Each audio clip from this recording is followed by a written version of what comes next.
우리가 알쓸신잡 엄마가 알아두면 유용한 정보들에 대해서 얘기하고 있잖아.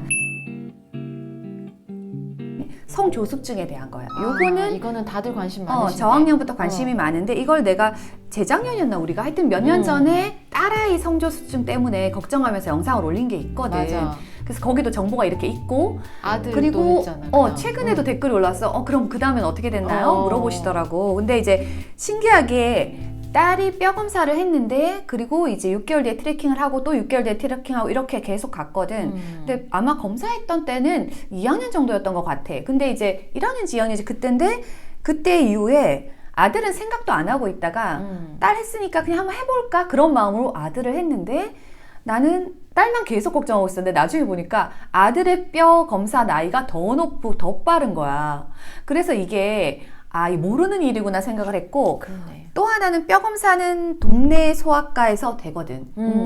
이게 사람들이 모르는 경우가 많은데 성조숙 검사하는데 궁금해요 이러면은 그냥 손바닥 있잖아 이거 찍어. 진짜 간단해. 어려운 검사가 아니라 해볼 만한데 해서 봤더니 이제 아들이 생각보다 빨라서 아들을 뒤에 트래킹하기 시작했고 그리고 이제 아들 같은 경우에는 동네 소아과에서 하다가 약간 위험 수치다라고 이제 경계 범위에 있어서 어쩔 수 없이 또 대학병원 쪽으로 이제 옮겨간 케이스고 딸은 처음에 오히려 우려했는데 뒤에 보니까 처음에는 예를 들어 1년 6개월이 빨랐다 이런 식이면 그 다음에 해보니까 1년 빠르네? 그 다음에 6개월 빠르네? 그 다음에 정상 범위에 들어가네? 이런 식으로 자기 나이에 맞춰서 그러니까 이게 한 번에 내가 뼈 검사를 했는데 내 아이의 나이가 1년 6개월 빠르네. 그래서 뭔가 주사를 맞아야 되네. 이렇게 하면은 그때는 한번 시간적인 뒤에 여유가 있다면 기다리고 좀 트래킹을 더 해야 돼. 내가 느낀 거는. 그래서 뒤에 트래킹을 했더니 정상 범위에 다시 내려올 수도 있거든. 그러니까 너무 섣불리 판단하지는 말고. 그리고 호르몬 검사 이제도 하고 여러 가지 하는데 성조숙증이라고 이제 판단이 되고 했을 때도 부모가 한번 판단할 수 있거든.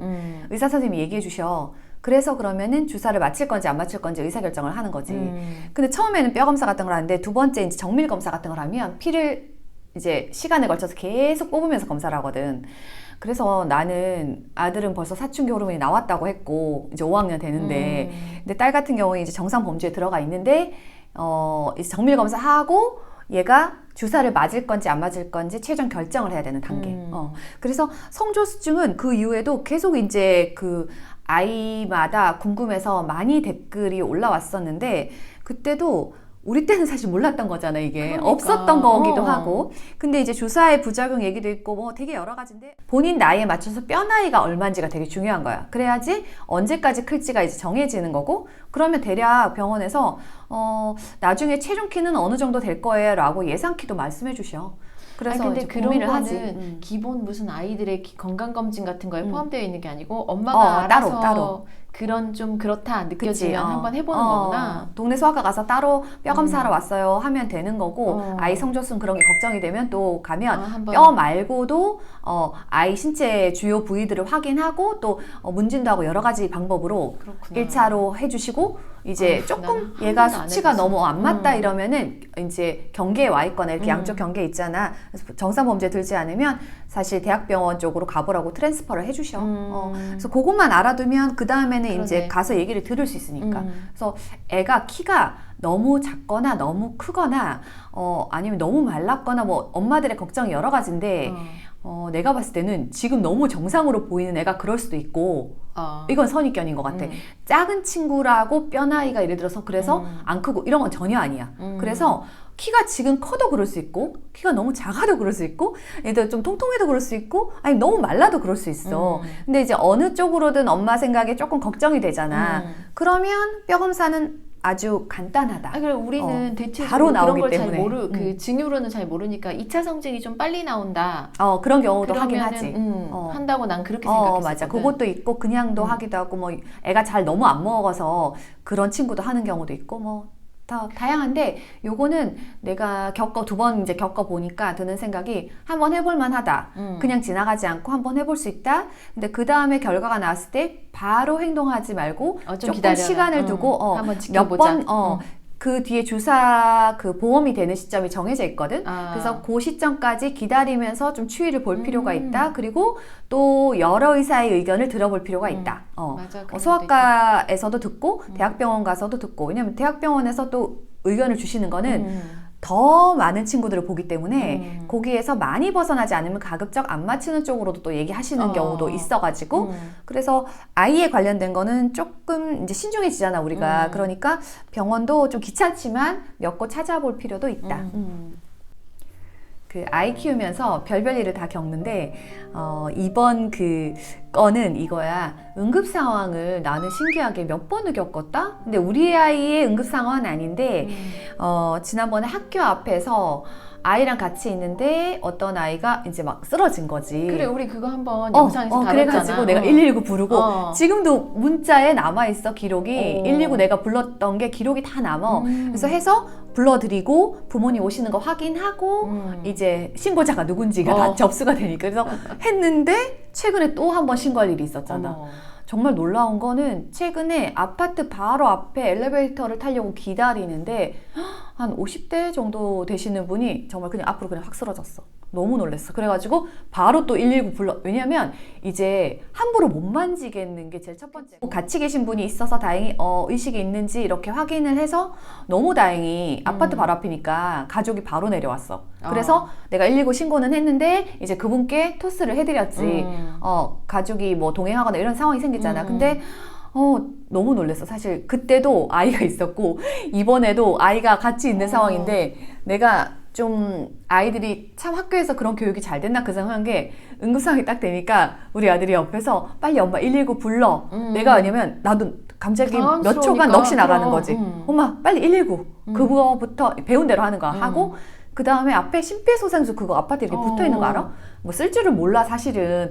꼭 배워봐야지 이런 생각 하긴 하는데 쓸 줄은 모르는데 애가 딱 보더니 엄마 저거 있잖아 그 얘기부터 하더라고. 그래서 내가 응급 상황이 됐을 때 아이한테 어떻게 가르칠 건가에 대해서 생각을 좀 많이 해야겠다라는 생각을 했고 아이가 왜냐면은 부모도 그렇고 주변에 다른 사람이 생겼을 때도 있잖아. 그리고 핸드폰이 없는 친구들도 있잖아.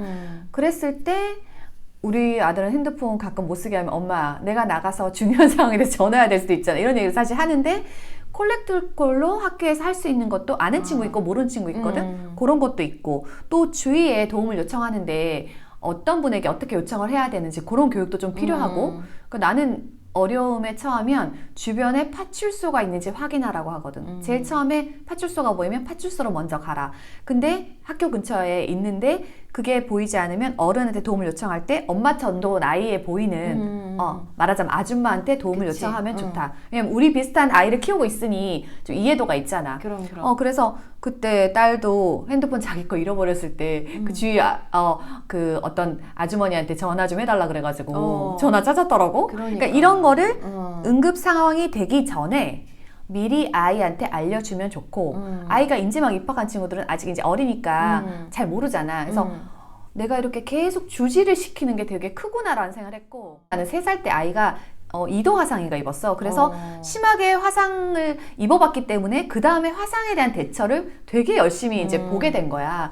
근데 그때도 옷 이렇게 입은 채로 뜨거운 물 이렇게 있잖아. 그럼 옷을 벗기면 안 되거든. 근데 나도 한번 그런 적이 있는데 제일 먼저 옷부터 벗기게 돼. 그러니까 이거는 너무 본능적으로 그렇게 돼. 그래서 처음에 딱 하자마자 나는 화장실 가서 흐르는 물로 바로 아이한테 계속 이렇게 해주는 거지. 근데 이제 아이도 그 아기 때 겪은 거지만 자기도 충격이 너무 컸기 때문에 기억을 하고 있고 다행히 지금은 상처가 없어. 배 부분이었는데 근데 이제 그 이후에 손가락이나 어디 이렇게 만약에 화상을 입으면 빨리 흐르는 물에 씻고 얼음물도 안 좋거든.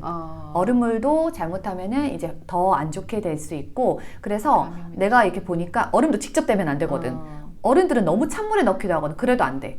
적당한 온도의 물이야. 약간 미지근한 거에서 찬 쪽으로 하면 되거든. 아니면 컵에 물 받아 손가락 이렇게 집어넣고 있으면 되는 거야.